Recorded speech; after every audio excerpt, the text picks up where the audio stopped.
On a day-to-day basis, I do a lot of what we call ethical hacking. But what we do is we go and observe a client's networking abilities, and we try to intercept traffic, we try to hack them, and then give them a list of recommendations to improve their cybersecurity. My parents' reaction to IoT, I would tell them IoT, and they're like, what is that? I think IoT is definitely the future. There's a lot of smart cities research going around. It's going to be the basis of government. It's going to be the basis of grocery shopping. Now with the Amazon checkout list stores happening, it's going to be the basis of everything. And so I think it was a very good opportunity to get ahead of that and really immerse myself in that future rather than majoring or choosing something else, some other program. When I decided to major in IoT, I already had some experience with online courses, and the IoT program was fully online, so I knew that that learning style of online class and that schedule would work best for me. I loved that all my IoT classes were very hands-on.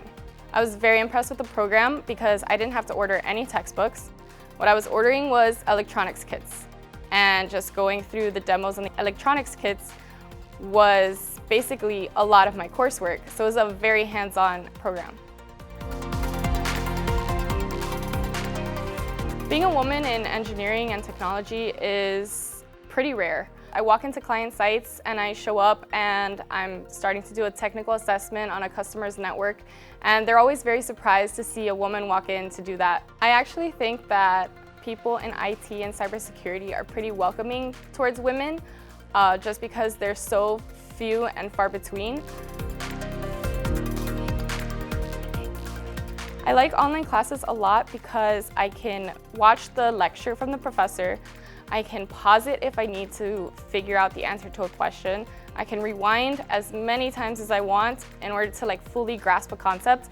So grasping these concepts are not as easy in class for me when there's a lot of other students, a lot of other questions, less time during class time, and I can really fully grasp things when I can rewind, pause, look up extra resources at the same time that I'm doing my lectures. I think that my classes, a lot of them really pushed me to learn more because I was so interested in them. And also getting started is pretty difficult. So when you're kind of lost and don't know how to install a virtual machine, which is one of the simplest things, but then you get your professor and you get a Word document that has all the steps to install a virtual machine, and bam, I just keep that forever. And if I'm ever lost installing a virtual machine, I have that document. So it makes it really easy going forward. I would definitely recommend online learning to anyone, especially a lot of people who have kids, who have jobs, who need to have a job in order to live. Online learning is definitely the best way to go.